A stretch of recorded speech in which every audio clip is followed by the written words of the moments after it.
Hello everyone, welcome to this webinar. My name is Denis Magda. I'm a head of developer relations at GridGain, and also I'm Apache Ignite PMC member committer.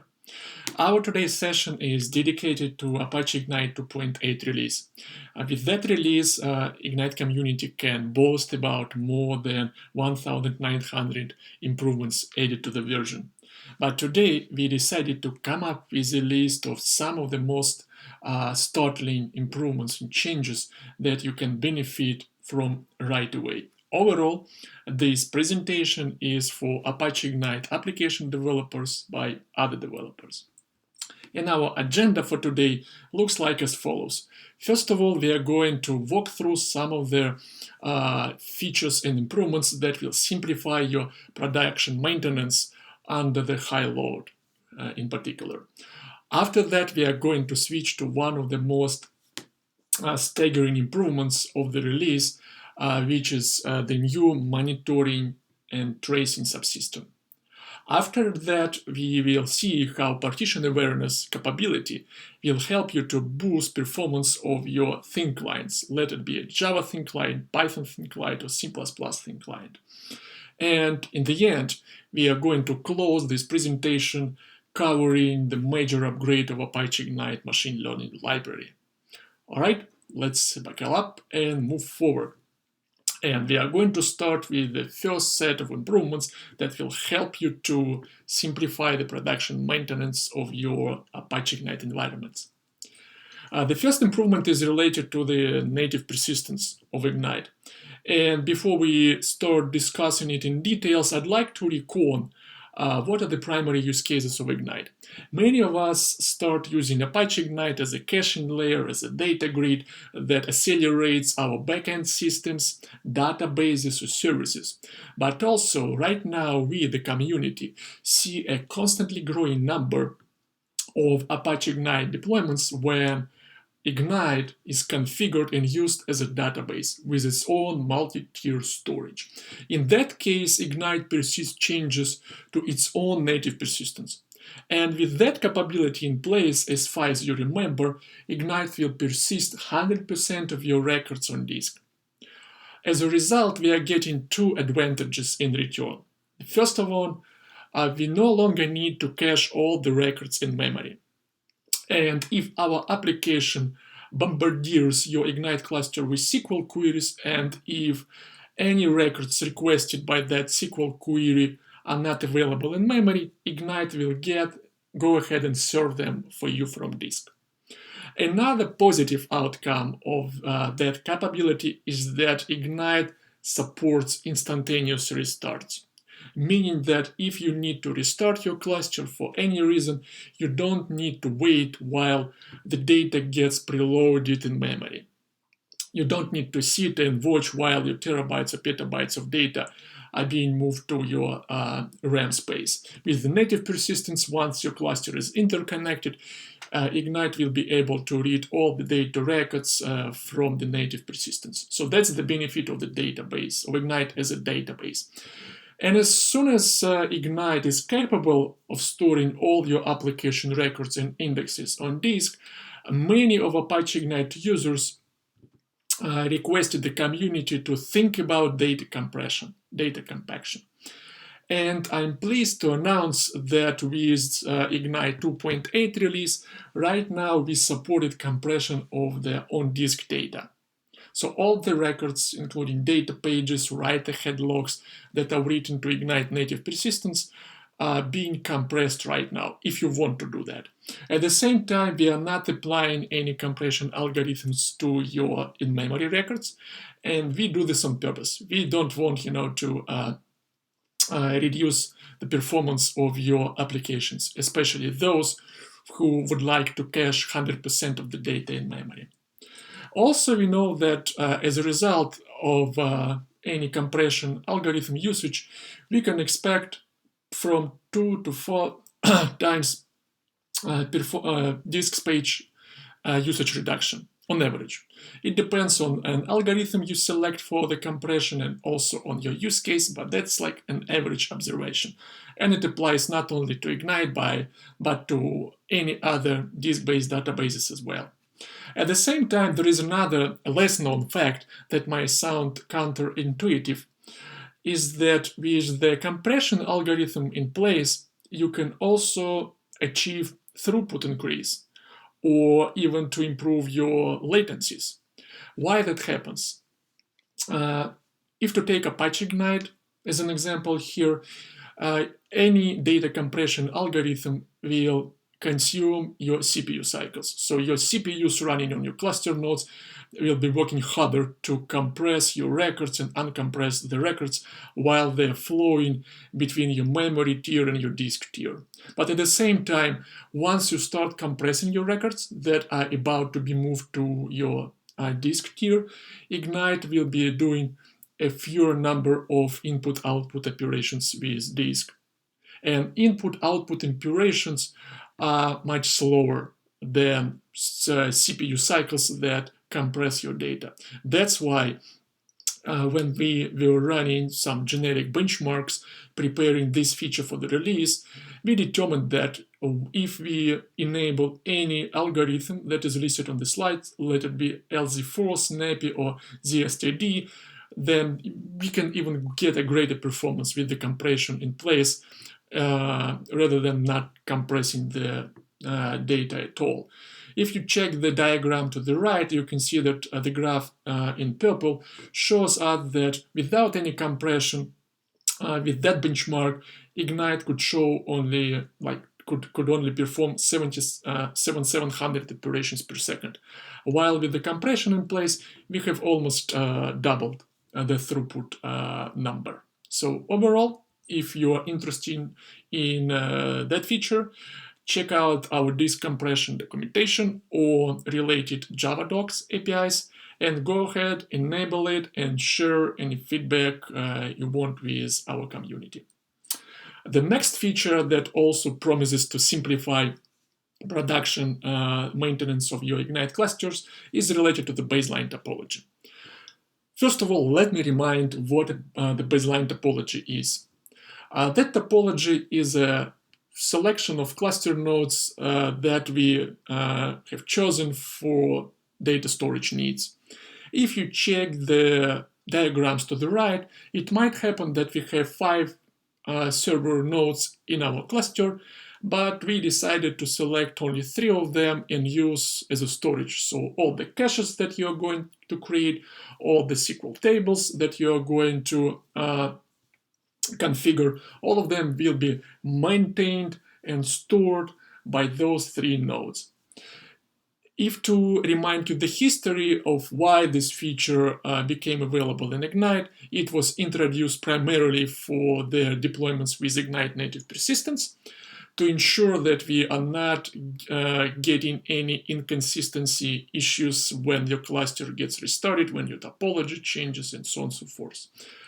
And historically, whenever you wanted to scale out your cluster or whenever you performed any restarts of your cluster nodes, whenever you were doing any topology changes with your existing baseline topology, you were requested to connect to your cluster manually and remove new nodes to the baseline topology, or add new nodes to the baseline topology, or remove the nodes from the baseline topology if they left it before. With Apache Ignite 2.8 release, right now you can automate those maintenance routines. For instance, if you would like a new node to be added to the cluster automatically, or if you would like us to remove any node from the baseline topology automatically as well, after some period in time, then you can do it easily right now. You just need to set up some of the timeout configurations. And let's say if one of your cluster nodes kind of exits the cluster topology, and 1 minute or 2 minutes passes and that node doesn't go back, then Ignite will change the baseline topology on the fly, will kick in the rebalancing process, and all the data will be rebalanced according to the new state of the topology. Right, so something happened to my and also next here is with auto adjustment usage, just go ahead and check this reference documentation on how to enable it and how to benefit from it in production. The next and the third improvement that was added to this release is helps us to improve our partition map exchange process. That's an internal process that is being used by Apache Ignite nodes to ensure cluster-wide data consistency. It's so-called a mediator that controls that all the partitions that are being owned by all the cluster nodes stay consistent and don't introduce any inconsistencies between the primary and backup copies. If to explain this process in high-level details, I would describe the following steps. Whenever a partition map exchange process is kicked in, your cluster nodes will reach out a cluster coordinator and will share the current state of the partitions that belong to those nodes with the coordinator. And the coordinator is one of the oldest nodes of the cluster. Usually that's the first node that joined your cluster topology. Once the coordinator receives all the states of the other nodes, it will check all the states for the sake of the consistency. If needed, it will reconcile some of the internal partition counters between primary and backup copies. It will do many more activities, and finally it will respond to the rest of the cluster nodes with a full reconciled and consistent partition map that have to be taken into the consideration by the rest of the cluster. And this partition map exchange process is usually triggered in return to several events. For instance, the most obvious ones are cluster topology changes. If you scale out your cluster by adding a new node, or if your cluster scales in when an existing node leaves it, then the partition map exchange will kick in because there will be the rebalancing process in place.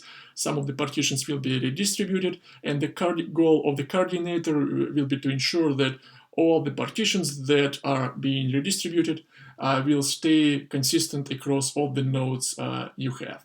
And also, the partition map exchange will take place when you create new caches or new tables, or when you change your baseline topology manually. Overall, if you'd like to learn more about this process, check out Partition Map Exchange Under the Hood guide that is available on the Apache Ignite wiki pages. And what's interesting about this process is that that's a pretty complex process. And and sometimes it will remind you how Java garbage collectors operate, in a sense that Partition Map Exchange also has its own so-called stop-the-vault poses or phases. In generally, that process runs in background and tries not to affect your workloads, your operations and transactions that are running in parallel, but for short periods of times, it stops, it halts, it put all the operations on hold across all the cluster nodes to ensure and to do some consistency-related activities. And after that, it unblocks all those operations and they can carry on. For the majority of Apache Ignite use cases, those stop-the-vault poses will go unnoticed. But if you're using Apache Ignite for ultra-low latency use cases or for high throughput scenarios, then you might see performance spikes on your monitoring dashboards. And that's why you might appreciate that with Apache Ignite 2.8 release, the community worked hard to reduce a number of the scenarios where those so-called stop-the-vault poses are introduced by the partition map exchange process. So first of all, there will be no more stop-the-vault poses if a baseline topology of your cluster is changed when a cluster node leaves it. And also, there will be no any stop-the-vault poses when you are connecting to the cluster with a thick client. And to remind you, we have thick clients available for Java, .NET, and C++ languages. And finally, I put this slide here to mention some other notable improvements related to the failures handling and to the inconsistencies handling in Apache Ignite. But rather than going deep into the woods, I would like you to check them out and see whether they are useful for your Apache Ignite scenarios. The first one is a read repair feature that will let Ignite to reconcile possible inconsistencies between primary and backup copies when your cluster is already up and running and under a heavy load. This feature is prominent for atomic caches. In generally, for transactional caches, we heavily use two-phase commit protocol to ensure cluster-wide consistency, but for the atomic caches that support relaxed consistency, we are using some other approaches, and read repair is a great way to ensure that there are no any inconsistencies when you're using atomic caches for your deployments. And also we have changed significantly the way how the cluster gets replayed, the state of the cluster and the state of your data gets replayed from the write-ahead log files. How this happens, check out these two Apache Ignite Jira tickets if you'd like to get more details. And right now, let's switch to the next section of this webinar. And let me introduce one of the biggest and most significant achievements of this Apache Ignite release, which is the new system for monitoring and tracing of your Apache Ignite clusters and deployments. First of all, before we observe how that system is designed and operates, let us remember the rationale for that new subsystem. Why the community decided to kick off this development rather than improving the existing APIs. The first reason is that all the APIs that existed prior to Apache Ignite 2.8 release were extremely fragmented, not pluggable, and were available through a limited and fixed number of protocols. For instance, you could come across situations when some of the metrics were available through JMax beans, but also you were not able to query them through, let's say, SQL views. Or some of the metrics were not even printed to log files.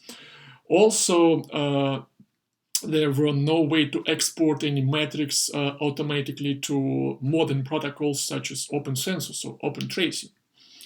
Another reason for the new systems, for the new monitoring framework is we wanted to get the answer what consumes our cluster resources.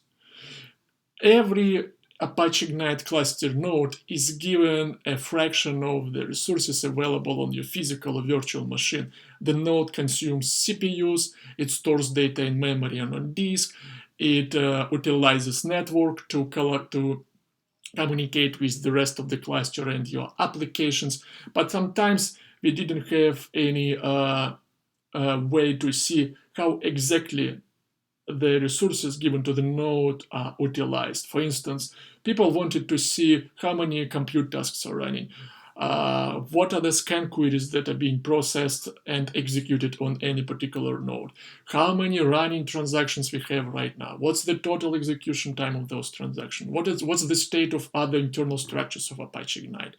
Sometimes there were some of the backdoors to get information about those capabilities, or about the state of those structures and processes, but there was nothing holistic, and that was another reason why we needed another framework for the monitoring. And last but not least is we wanted to get to the bottom and help all of you to troubleshoot performance degradations easily. It happened and still it happens sometimes when you suddenly observe some performance decrease when you're in production.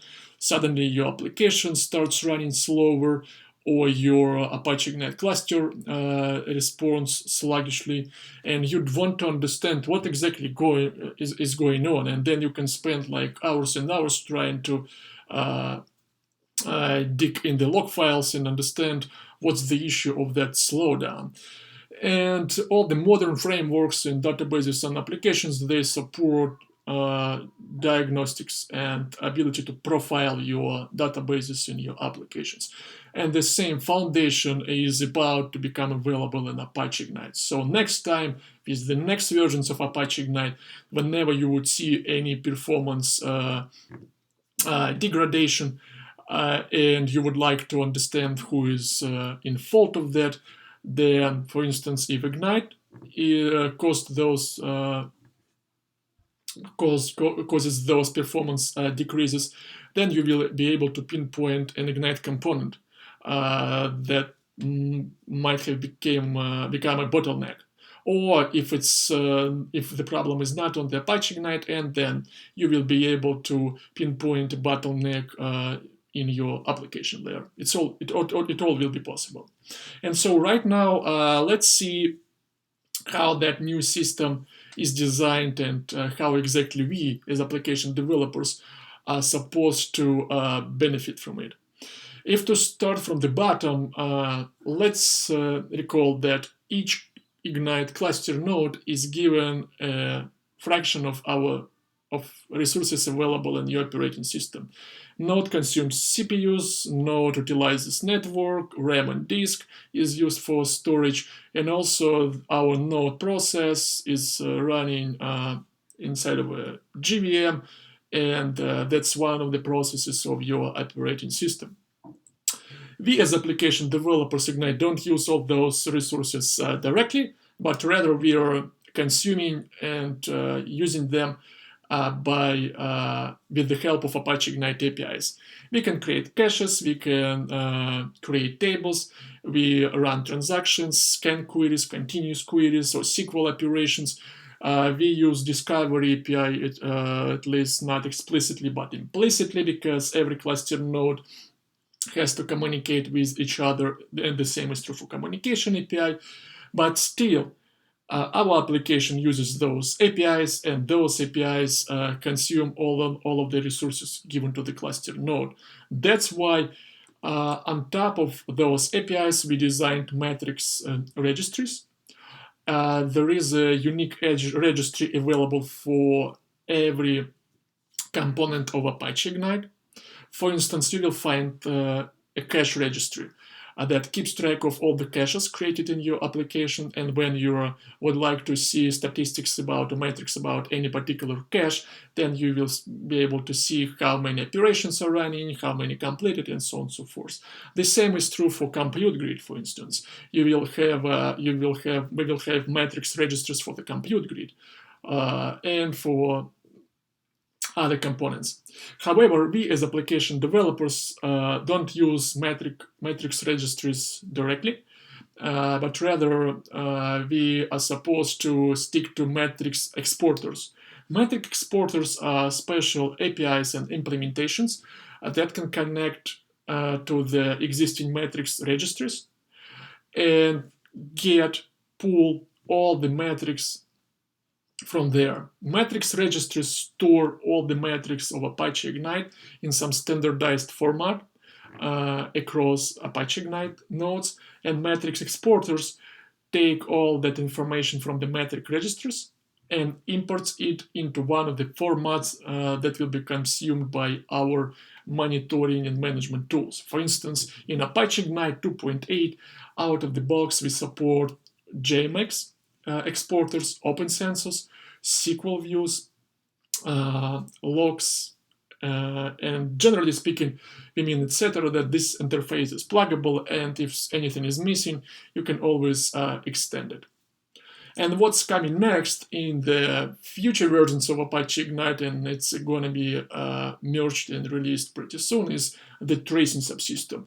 So it will be it will be possible to instrument and perform diagnostic of all the Apache Ignite components. You will be able to see which of the components performs slow under your load. And with the first release, we are planning to support open census, but going forward, why not? I do predict that over the time we will support open tracing once the community decides to do so.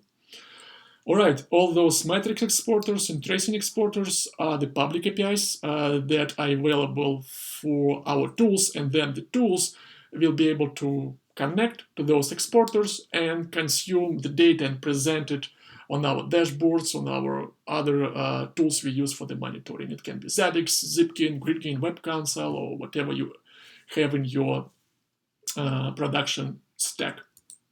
How do you start with the new system today? Because right now the system, I would say that it's ready for the production usage, but we decided not to rush and take a little bit of time releasing it in the experimental state.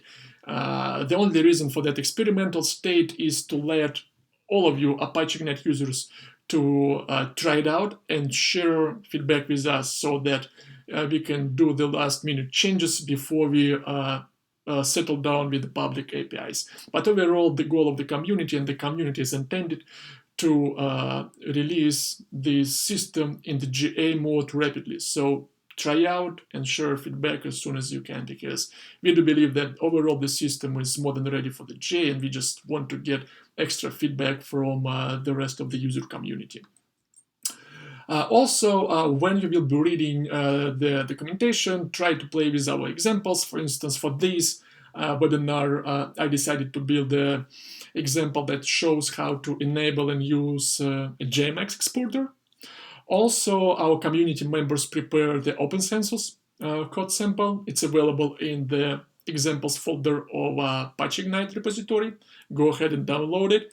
And if you're interested more in the future and like architectural details of this new monitoring system, please go ahead and discover and read through our Ignite enhancement proposal 35 about monitoring and profile.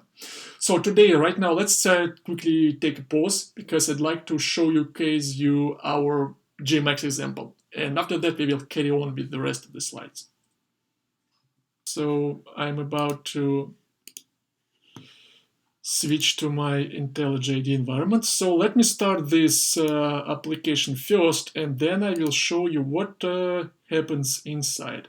So that's just a bootstrapper that creates Ignite configuration, starts a server node, and reports that the server node is up and running. While the IntelliJ IDE instance is compiling and building it, let's look inside of the create configuration method. Here, as you can see, that we are defining our IP finder settings. So the nodes and the application will be running on the local interface. And then I'm enabling JMX matrix exporter. That's all I need to do in Apache Ignite 2.8 to enable this new subsystem. And also, I'm doing some advanced settings. For instance, for the sake of this demo, I'm instructing this cluster node to collect and update metrics every second. All right, this node is up and running. Let me quickly go to the demo class. What this class does, it's again creates a configuration, starts this cluster node in a client mode. Then we are going to create some sample cache and deploy it on my server node. And after that, I'm going to start a couple of threads that will be putting some load on my server node. The first one task will be connecting to the cluster and updating 1,000 records, then reading 500 records. We'll put this application thread on hold, and then we'll repeat this procedure indefinitely. I just want to see how the metrics parameters are changing in real time. And the other task that will be running in parallel is going to bombardier my cluster node with a compute task. I'm going to schedule 3 compute tasks in a row, and then I will be waiting while all of them are completed. And again, I will repeat this procedure in a loop indefinitely. And if I look into the source code of this sample compute task, you will see that once this task arrives to the server node, it will be iterating through all the records available on that node using scan queries APIs. Okay. Now let's launch this application. And somewhere here, yep, I need to start Visual VM.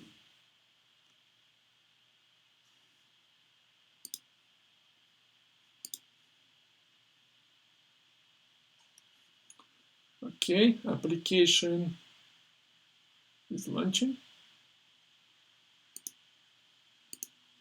Takes some time on my laptop. Looks like it's time to upgrade my laptop. All right, I'm connected. The server is already printing out some logs. And how about this Visual VM thing? All right, it's up and running. Let me connect to my server node process.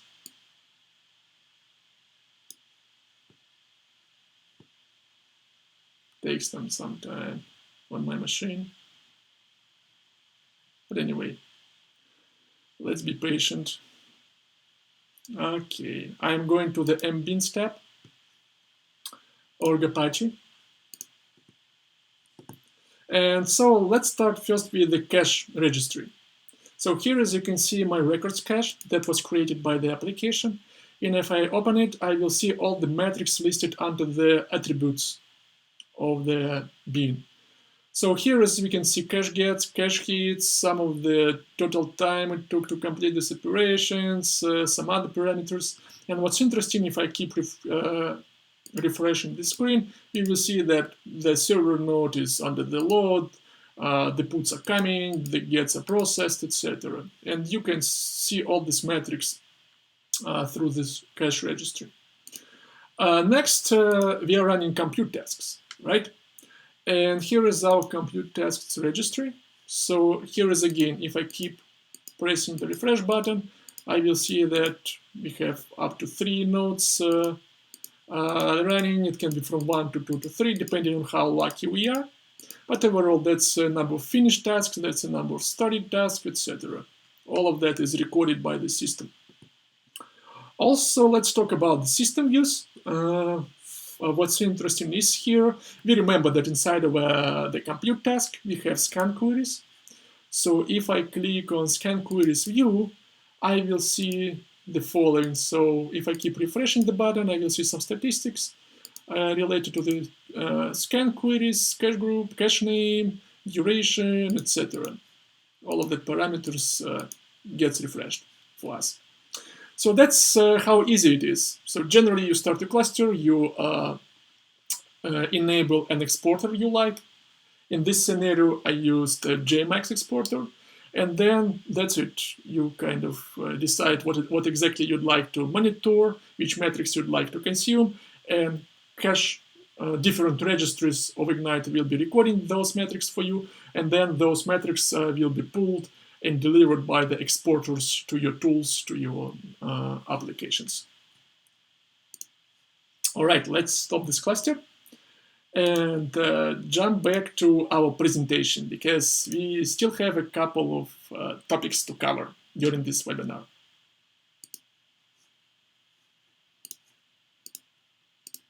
And the next topic is partition awareness that should be appreciated by those who use Apache Ignite thin clients in production.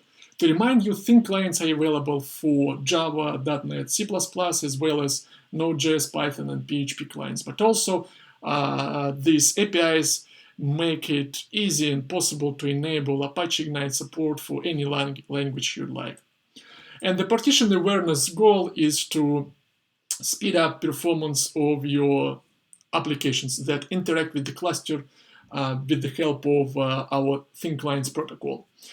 Let's review how thin clients operate and interact with the cluster by default. Actually, that's how the clients worked prior to Apache Ignite 2.8 release. And that's still one of the feasible configuration options that you can use in Apache Ignite 2.8 as well, depending on your preferences. So overall, a thin client is connecting to your cluster through one of the server nodes. We named that server node a proxy server. And there is a reason for that name, why we name it the proxy. Because once your client decides to, let's say, get any record from your cluster, and if it sends query one request, and if that record is located on the proxy server, then the proxy server will get this record and return it to the client. But it can happen that for the second query, the record is located on another node. And the goal of the proxy server would be to, as before, get this request from the client, then determine who is a primary node that keeps a copy of the requested record, and then Ignite, the proxy server will forward that request to another node. And the same can be done for another node, like if the client requests another record and then the record is located on a brand new cluster node, then the proxy server will be used as a mediator, receives queries from your client, forwards those queries to the primary nodes, and then receives responses from the primary nodes and gets the data back to your thin client. Overall, the benefit of this architecture is that it's extremely easy to support Apache Ignite for any programming language, because generally all you need to do is to ensure that you can connect to Ignite using one of the APIs of your server nodes, and then the server node will does the rest of the magic, redirecting and forwarding queries that are sent from your clients. But at the same time, if your use case is kind of uses Ignite under the high load, then that as proxy server based architecture can become a bottleneck for you and can minimize your scalability options. That's why with the partition awareness in place, we were able to support a standard approach that is already in use by the thick clients. With that case, the proxy server concept is not gone. There is still a proxy server, one of the nodes your thin client is connected to by default. But right now, from that proxy server node, the thin client will be receiving information about the current state of your partitions distribution. So the thin client node will be able to determine who is a primary node for a specific record and where it needs to direct query requested by your application. So as you can see from this diagram, so right now if Apache Ignite thin client needs to run and complete query number 1, and if the data for that query is on node 1, then it will go to that node. And the same is true for the rest of the nodes. So at least that right now is available for key value APIs, and that's available for Java, C#, C++, and Python clients, starting with Apache Ignite 2.8. So try it out and boost performance of your thin client-based applications. And last but not least, a great addition to Apache Ignite 2.8 release is a major upgrade of our machine learning library. I would say that the history and that the machine learning library exists in Ignite for a while. But right now, if you have not tried these APIs yet, the best moment has come. That's a so massive upgrade of the APIs and of the architecture of that library that you can see tremendous improvements in the way how you train your models, how fast you can train your models, what are the APIs are available for you as a machine learning expert, and so on and so forth. And with that, let's review some of the major additions. For instance, when we were designing Apache Ignite machine learning library, we kept one important requirement in mind. We did not want just to provide an API that would let us train machine learning models over your Ignite-based data once. We wanted to give you an ability of training the model once, deploying it in production, and then giving you a way to update that model with new chunks of data, retrain that model, while your model is being used actively in runtime. And with Apache Ignite 2.8 release, we introduced the new APIs, the model update APIs, that will let you refine your existing models with your real-time data that is coming, or with your batch data that you receive, let's say once a day or once a week. And here is, I keep getting one question, because people are asking what's the benefit of Apache Ignite machine learning library in comparison to other machine learning frameworks available. And my kind of understanding is pretty simple. As with any other APIs of Apache Ignite, all of those APIs are very well integrated into their Ignite multi-tiered storage architecture.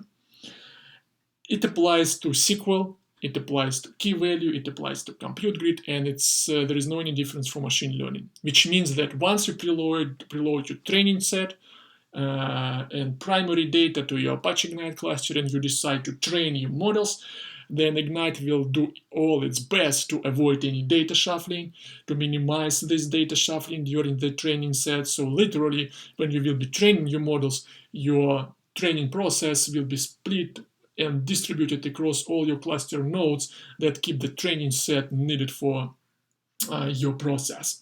And that's, for instance, how Ignite is different from Apache Spark machine learning library.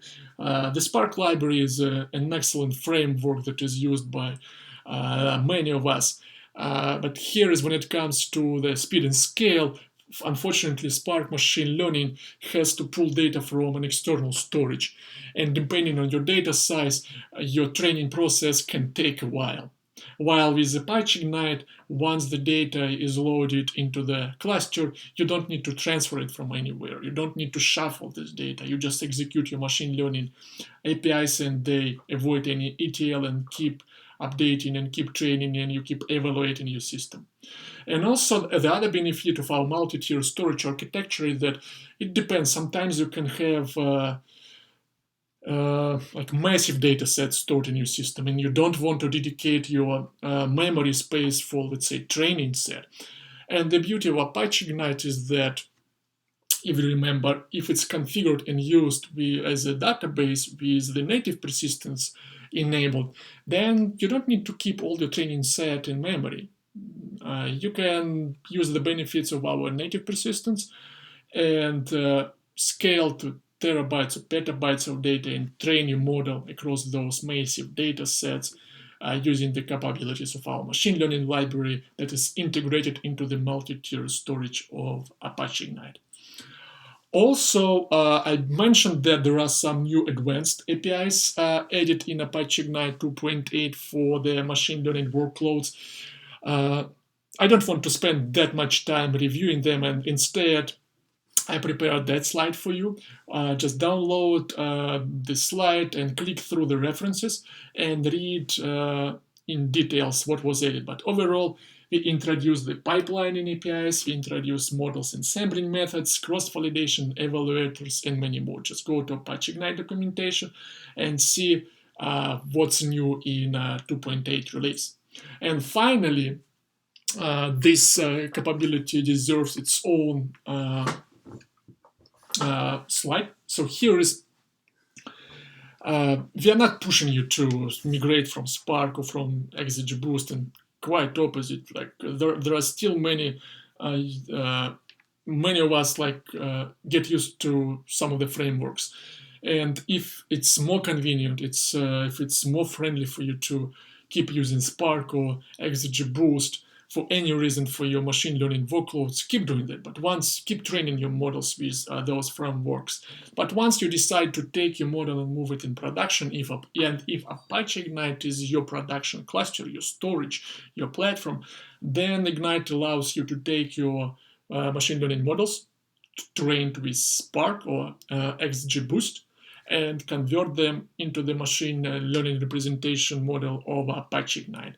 And once that model deployed, you can also benefit from our continuous learning capabilities. You can update those models in real time with the new chunks of data delivered to Apache Ignite. Overall, that's it for today. Thanks for joining this presentation. I hope that our list of improvements prepared for you is fruitful, and you will be able to find a justification to upgrade to Apache Ignite 2.8 release.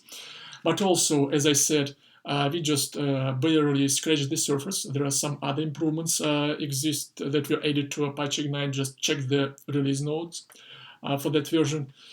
And also, I do expect that many of you who joined this webinar today are application developers who move and deploy and harden Apache Ignite for production use cases, for real-world scenarios. But if there is any of you who would like to come to our community and contribute back to the platform, then our doors are always open for you folks. If you'd like to learn how to build distributed systems, databases, transactional systems, SQL, machine learning libraries, come to us and let's make Ignite a much better project together. Also, with this format, unfortunately, you just can hear my voice, see these videos, but we cannot interact more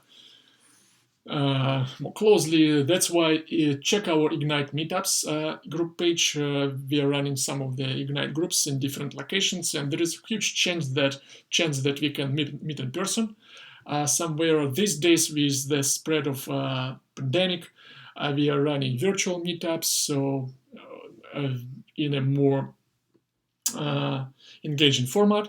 So see you for the upcoming events and join our future sessions. Having said that, I'm pleased to hand over the mic to you guys and ready for your questions. Thanks for joining.